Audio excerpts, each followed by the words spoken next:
Vamos abrir a palavra de Deus em Atos, capítulo 16, Atos, capítulo 16, versos 35 a 40. Quando amanheceu, os pretores enviaram oficiais de justiça com a seguinte ordem: põe aqueles homens em liberdade.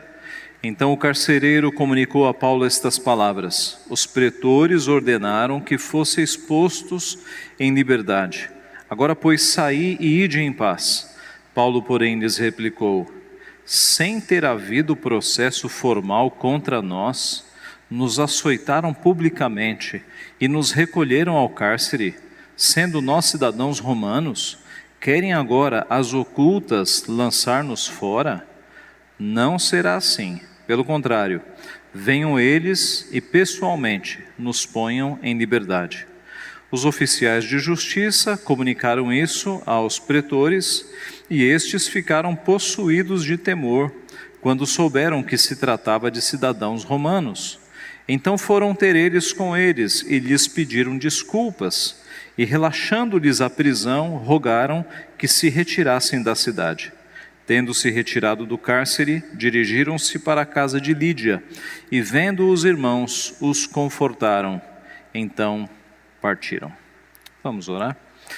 Pai Santo, nós te somos muito gratos, porque o Senhor preservou o registro santo da Tua Palavra, para que nós pudéssemos ter acesso hoje e pudéssemos ser ensinados, edificados pela Tua Palavra. Te louvamos, Pai, pela multidão de ensinos e de princípios que saltam da Tua revelação, que nos saltam aos olhos, Pai, tantos ensinos preciosos que nos ajudam a lidar com questões tão atuais. Nós te louvamos por isso, Pai. Pedimos que o Senhor mesmo nos ensine nesta manhã, que o Teu Santo Espírito abra a nossa mente, o nosso coração e coloque a Tua Palavra dentro da nossa mente, dentro do nosso coração, Pai. É o que nós pedimos em nome de Jesus. Amém. Meus irmãos, o texto que nós temos diante de nós é a continuação da história que nós temos visto nos últimos domingos. A partir do versículo 16, nós somos informados que Paulo expulsou o demônio de uma jovem adivinhadora que dava muito lucro aos seus senhores. E quando os senhores perceberam que toda a esperança de lucro havia sido jogada fora, eles foram até os oficiais, os magistrados, os pretores ou magistrados, que eram os juízes da cidade, e acusaram Paulo e Silas de estarem transtornando a ordem da cidade, de serem desordeiros. Então, estes magistrados, eles mandaram que Paulo e Silas recebessem uma surra de açoites. Eles foram açoitados e jogados na prisão, para passar a noite na prisão. Por volta da meia-noite, Paulo e Silas oravam e cantavam louvores a Deus. E todos os demais presos ouviam tanto as orações quanto os louvores. Houve então um grande terremoto, um terremoto que abalou as estruturas de uma forma que as portas da prisão, todas as celas foram abertas. O carcereiro, percebendo que ia ser morto pelo Estado, puxou a sua espada e ia se matar. Quando Paulo gritou: não faça isso, porque ninguém fugiu, todos estamos aqui. O carcereiro então, ainda desesperado, disse: o que eu devo fazer para me salvar? E Paulo e Silas pregaram o evangelho àquele homem se converteu dos seus pecados, não apenas ele, mas toda a sua casa. E naquela mesma noite, eles foram batizados, ali, na casa do cárcere, eles foram batizados, o carcereiro e toda a sua família. No dia seguinte, é o texto que nós temos agora diante de nós. O que aconteceu depois desta noite tão libertadora, em todos os sentidos, em que eles libertaram aquele carcereiro das trevas do pecado e toda a sua família foi batizada? O que aconteceu no dia seguinte? Ora, o texto que nós temos diante de nós vai mostrar o que aconteceu e vai nos ensinar como aqueles homens foram sábios, como Paulo e Silas foram sábios e como nós devemos ser sábios na nossa vida, no anúncio do Evangelho, como nós devemos ser sábios para lidar com as pessoas não crentes neste mundo, como nós devemos ser sábios para lidar com uma lei que por vezes nos protege e por vezes nos persegue, né? É isso que nós podemos ver nestes poucos versículos. A sabedoria dos servos de Deus se manifestando de 3 formas. A primeira forma, então o nosso tema seria a sabedoria dos servos de Deus se manifestando de 3 formas. A primeira forma, usando a lei deste mundo a favor do Evangelho. Usando a lei deste mundo a favor do Evangelho. O verso 35 diz: quando amanheceu, os pretores enviaram oficiais de justiça com a seguinte ordem: põe aqueles homens em liberdade. Então o carcereiro comunicou a Paulo estas palavras: os pretores ordenaram que fosseis postos em liberdade. Agora, pois, saí e ide em paz. Certamente aqueles magistrados, aqueles pretores, acharam que uma surra de açoites e uma noite na prisão já teria sido pena suficiente para aqueles missionários. Mal sabiam aqueles magistrados quem eram Paulo e Silas. Paulo não aceitou. Paulo disse assim: sem ter havido processo formal contra nós, nos açoitaram publicamente, nos recolheram no cárcere, sendo nós cidadãos romanos. Querem agora, às ocultas, lançar-nos fora? Não será assim, pelo contrário, venham eles e pessoalmente nos ponham em liberdade. Nós vemos pelo texto que Paulo e Silas eram cidadãos romanos, e cidadãos romanos tinham um status superior naquele tempo. As leis mostravam que os cidadãos, aliás, as leis romanas protegiam aqueles que tinham cidadania romana de muitas coisas. Por exemplo, um cidadão romano não podia ser açoitado publicamente. Um cidadão romano não poderia ser preso sem antes haver um julgamento. Para nós isso parece bastante óbvio, não é? Mas naquela época não era assim.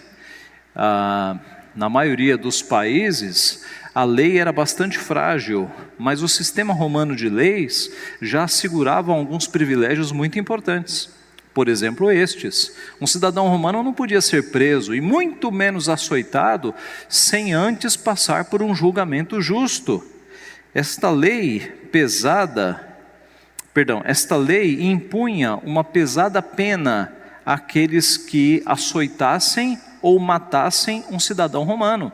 Então, aqui, os magistrados, eles se colocaram numa situação de transgressores da lei, porque eles açoitaram publicamente 2 cidadãos romanos e jogaram na cadeia sem um processo regular e formal 2 cidadãos romanos. E observe que Paulo é conhecedor da lei do seu tempo. E Paulo está usando a lei do seu tempo não em seu favor, mas a favor do Evangelho, como a gente vai ver daqui a pouco. Eles tiveram sabedoria para usar a lei da época a favor do Evangelho. Meus irmãos, qual é a aplicação para nós nos nossos dias, deste pequeno ponto? Qual deve ser a nossa posição em relação às leis do nosso país, do Brasil? 2 textos são muito importantes neste assunto, nesta temática. Romanos 13, que nós lemos na liturgia, no culto, que mostra que toda autoridade é instituída por Deus. E que as autoridades, elas são na verdade ministros, elas são instrumentos de Deus para o nosso bem. As autoridades vêm com o poder da espada. O poder da espada é o poder militar, que faz com que o mal seja refreado, faz com que o mal não avance. São estruturas que o próprio Deus cria. Romanos 13 é muito importante, para nos mostrar que nós cristãos não podemos ser anarquistas, descumpridores da lei. Pelo contrário, nós devemos seguir a lei, pagar os impostos, ser bons cidadãos, honrar as autoridades, orar pelas autoridades. Romanos 13 nos ensina isso. Mas há um outro texto muito importante, que é Atos 5:29. Atos 5:29 nos ensina que antes importa obedecermos a Deus do que a homens. Mas Atos 25 não está jogando fora Romanos 13. Atos 5:29 está mostrando qual é o limite da obediência. Nós devemos obedecer às leis do país até o limite em que elas não choquem com a lei de Deus. Este é o limite. Antes importa obedecer a Deus do que a homens. Então, se houver alguma lei na nossa república que nos faça quebrar a lei de Deus, nesta tensão entre duas leis, nós ficamos com a lei de Deus. Mesmo que tenhamos que pagar multas, mesmo que tenhamos que ser presos, nós ficamos com a lei de Deus. Então observe, Deus nos manda obedecer às autoridades. Elas foram instituídas por Deus.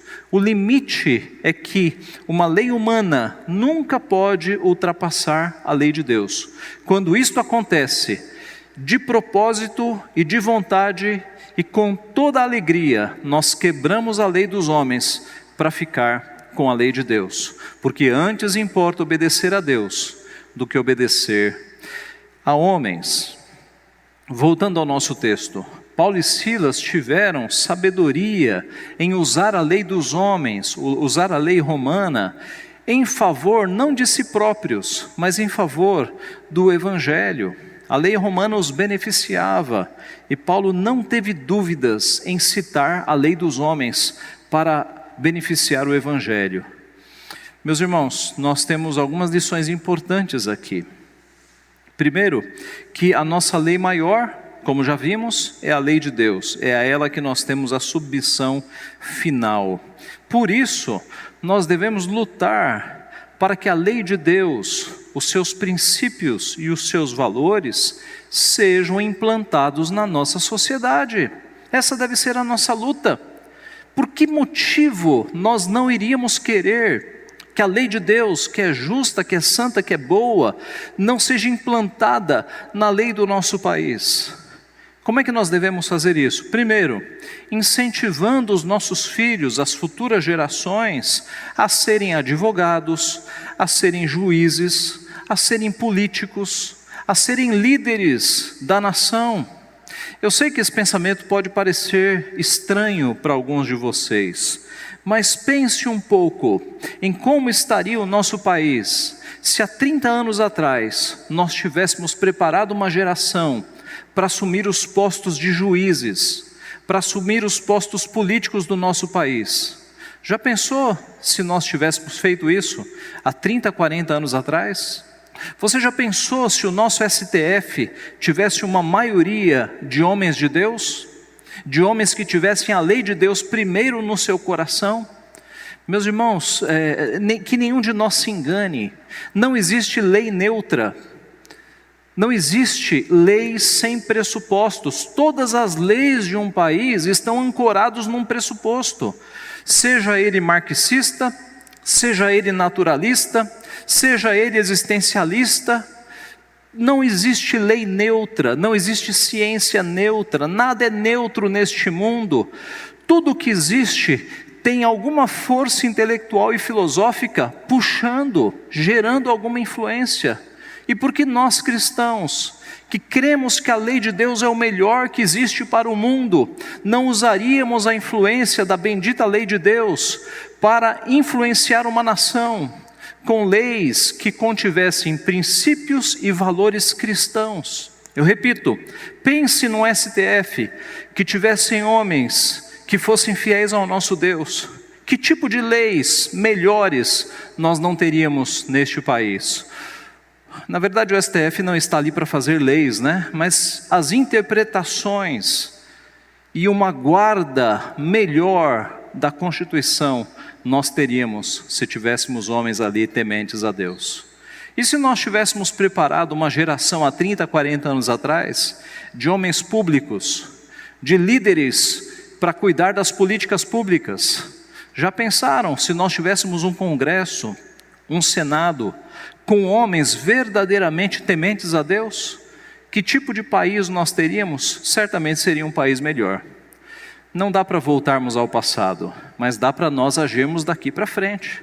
Então, se o teu filho, se você sente que o teu filho tem uma inclinação de liderança, ore a Deus para que ele seja encaminhado nesses caminhos. Se você sente que teu filho ou tua filha tem uma inclinação para o direito, alimente isso e invista na área do direito, para que ele seja um advogado, seja um juiz. Observe a vocação que Deus colocou no coração dos teus filhos.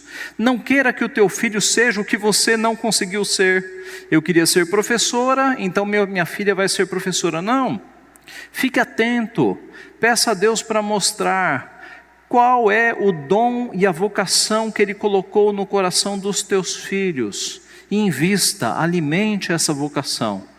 Meus irmãos, a liderança do nosso Brasil de 2050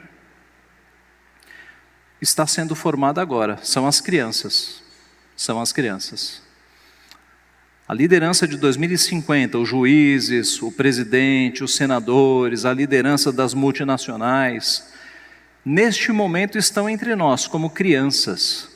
Vamos preparar estas crianças nos caminhos do Senhor, com a lei do Senhor no seu coração, para que eles assumam estes postos, não para benefício próprio, mas para que o reino de Deus avance, para que nós tenhamos um país, meus irmãos, influenciado pelos valores do reino.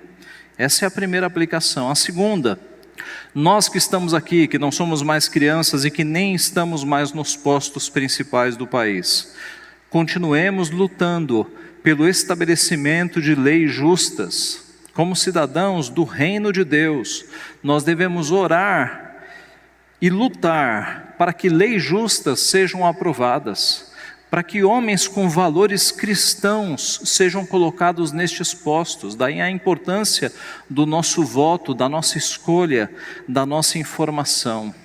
E se chegar a um ponto em que as leis não forem justas, desobedeçamos-las com toda a alegria do mundo, meus irmãos. Assim como os nossos irmãos no passado eram açoitados e saíam dos açoites alegres por terem tido a honra de padecer pelo nome de Cristo, nós devemos ter toda a alegria em quebrar leis que ofendam a lei do nosso Deus. Isso é um privilégio, na verdade. Se isso acontecer, nós vamos desobedecer sem nenhum pingo de remorso ou arrependimento, porque antes importa obedecer a Deus do que obedecer a homens. Assim, meus irmãos, Paulo e Silas no passado usaram o sistema legal da sua época, não em favor de si mesmos, mas em favor do Evangelho, e nós devemos fazer a mesma coisa. Naquilo que a lei de hoje nos beneficia, e há alguns pontos nós devemos usá-la. Por exemplo, a Constituição do Brasil nos assegura liberdade de expressão. Isso é um dos pontos fundamentais da nossa lei. Devemos clamar quando a nossa expressão, quando a nossa pregação do Evangelho, ela for de alguma forma caçada, censurada, nós devemos apelar para a lei do nosso país, que nos garante liberdade de expressão. A lei do nosso país garante também liberdade de culto, e nós devemos, numa injustiça, chamar a lei do nosso país, não para benefício próprio, mas para benefício do avanço do reino de Deus. Então, em primeiro lugar, nós vemos a sabedoria destes homens, usando a lei da sua época a favor do Evangelho. Em segundo lugar, nós vemos a sabedoria dos servos de Deus, abrindo portas para a pregação do Evangelho. Abrindo portas para a pregação do Evangelho. O verso 38 diz assim: os oficiais de justiça comunicaram isso aos pretores, e estes ficaram possuídos de temor, quando souberam que se tratava de cidadãos romanos. Então foram ter com eles, e lhes pediram desculpas, e relaxando-lhes a prisão, rogaram que se retirassem da cidade. Por que as autoridades ficaram com medo? Porque se Paulo os denunciasse aos seus superiores, eles seriam severamente punidos, porque eles quebraram a lei. Eles açoitaram e prenderam cidadãos romanos, sem ter um processo formal. Então, por isso que as autoridades ficaram com muito medo. Com medo de quem? De Paulo e de Silas. Veja a inversão que acontece nessa história. Quem é que está com medo agora?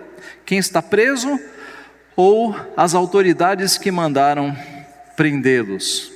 Foi por isso que os pretores vieram pedir a Paulo e Silas que saíssem da cidade. Algumas versões dizem que eles vieram suplicar a Paulo e Silas que eles saíssem da cidade. Eles ficaram com medo de serem denunciados.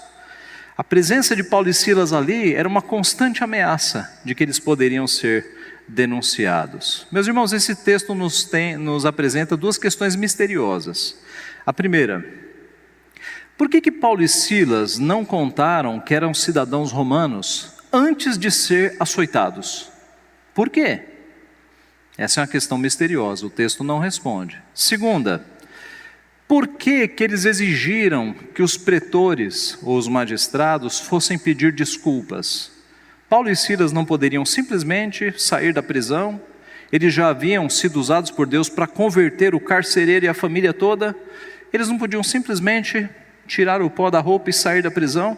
Por que eles exigiram que os pretores viessem pedir desculpas? Meus irmãos, tudo indica que Paulo e Silas estavam olhando adiante, olhando em como ficaria a condição da cidade para a pregação do Evangelho. Será que o Evangelho seria perseguido naquela cidade? Ora, Paulo e Silas fizeram uma cura, expulsaram um demônio e foram presos, foram açoitados e foram presos. Como é que ficaria a pregação do Evangelho com a saída de Paulo e Silas? Tudo indica que este comportamento de, primeiro, sofrer o dano, sofrer os açoites, serem presos, calados, sem mencionarem que eram cidadãos romanos, tudo indica que isso era estratégia, meus irmãos.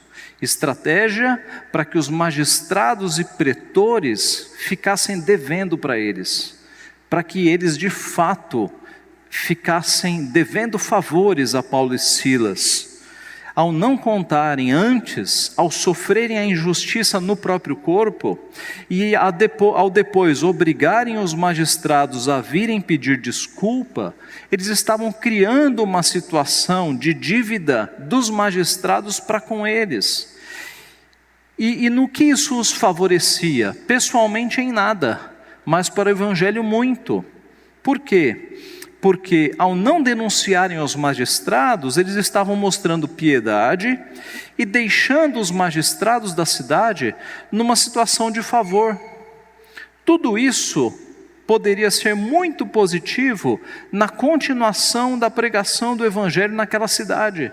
Quando os novos cristãos começassem a pregar o Evangelho, os magistrados poderiam se lembrar de todo o incidente que havia acontecido com Paulo e Silas e deixar o Evangelho passar sem ameaças, porque eles estavam devendo, porque eles haviam feito coisa errada. Paulo e Silas souberam usar essa situação, não em benefício próprio.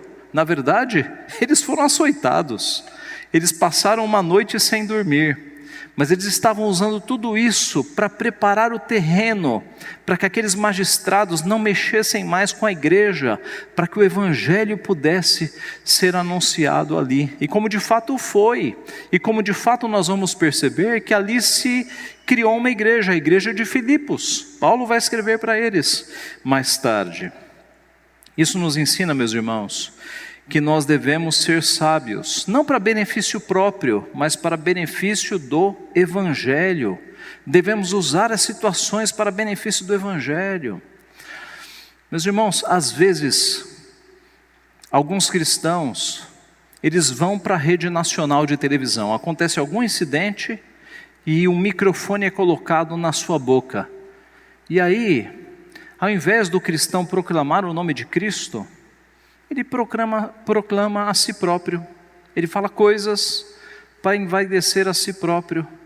Que oportunidade quando um microfone que vai ser ouvido por milhões de pessoas é colocado na boca de um cristão e o cristão não aproveita esta oportunidade. Falando em aplicações mais para nós aqui, algumas reflexões. Nós devemos usar, meus irmãos, todas as situações da nossa vida, não para o nosso benefício pessoal, mas para o benefício do progresso do reino de Deus. Nós somos embaixadores de Cristo. Nós não estamos nesta vida para autopromoção. Nós estamos nesta vida para promover os valores do reino, os valores de Deus.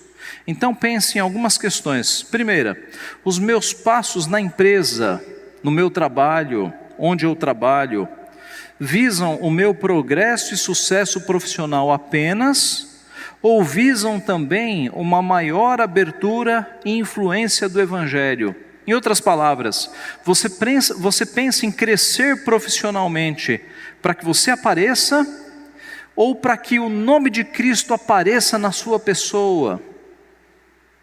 É para benefício próprio? Você está construindo as coisas só para o seu reino? Ou você está pensando no reino de Deus? O teu sucesso na escola é apenas para a tua vaidade, ou para que o nome de Cristo brilhe, para que as pessoas olhem para você e falam: olha, aquele aluno ali é excelente, Cristo é crente, Cristo brilha na vida daquele aluno, daquela aluna.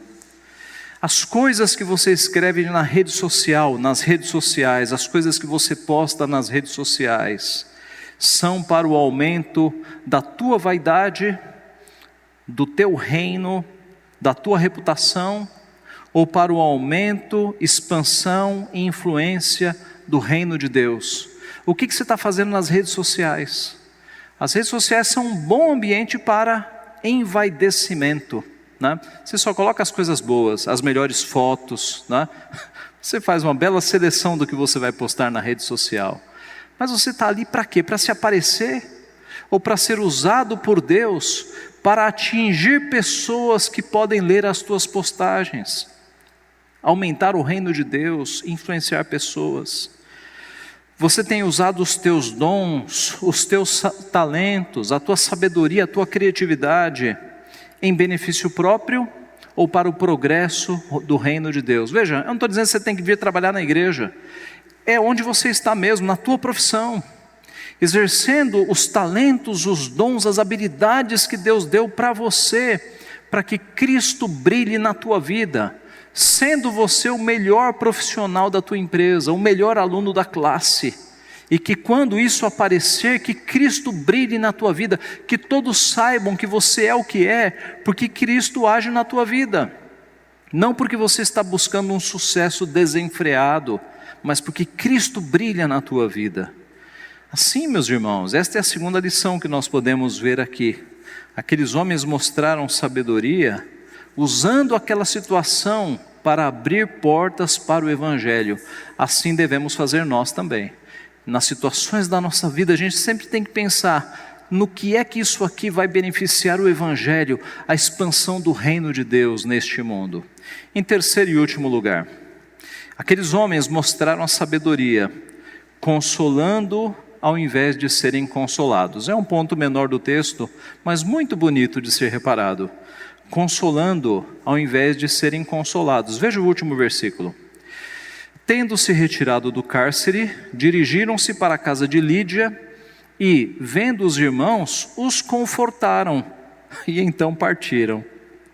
Primeiro, Lídia já estava convertida, como nós vemos aqui, e havia outros convertidos, outros irmãos na cidade. Observe a hospitalidade de Lídia.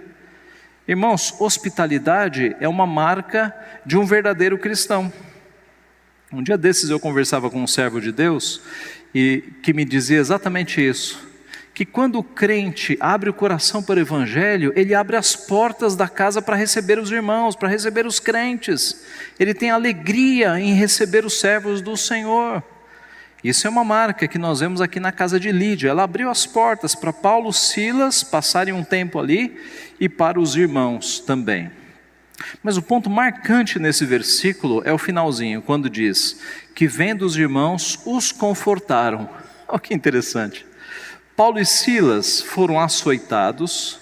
Nenhum de nós sabe o que é ser açoitado, tá? As cintadas que eventualmente você recebeu do teu pai e da tua mãe, estão longe de ser os açoites que os apóstolos receberam naquela época, tá? Os açoites eram chicotes, por vezes de couro, às vezes com pequenos pedaços de ossos amarrados, para ferir as costas mesmo. Tá? Então Paulo tinha as costas cheias de cicatrizes. Uma surra de açoites fazia com que as costas sangrassem. Não ficava só marca, ficavam cicatrizes. Tá? E aqui, Paulo e Silas foram açoitados, foram lançados numa prisão, passaram uma noite ali sem dormir na prisão, e ao invés de serem consolados, eles estão consolando. Olha que coisa impressionante. Eles estão consolando. Vendo os irmãos, os confortaram. Meus irmãos, quando o interesse é pelo reino de Deus, nós olhamos menos para o nosso umbigo e olhamos mais para fora.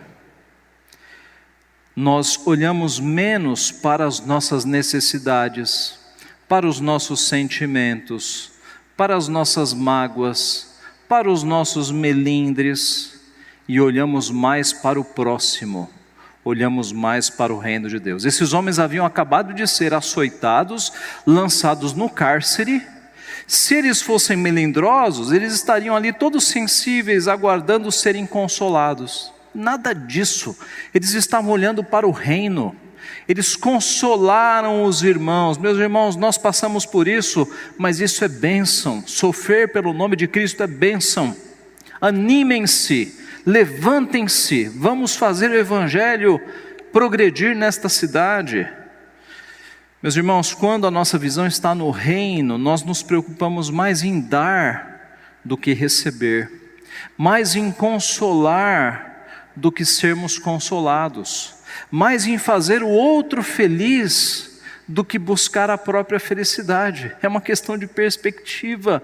Onde é que estão os teus olhos? Estão no teu umbigo, nas tuas necessidades?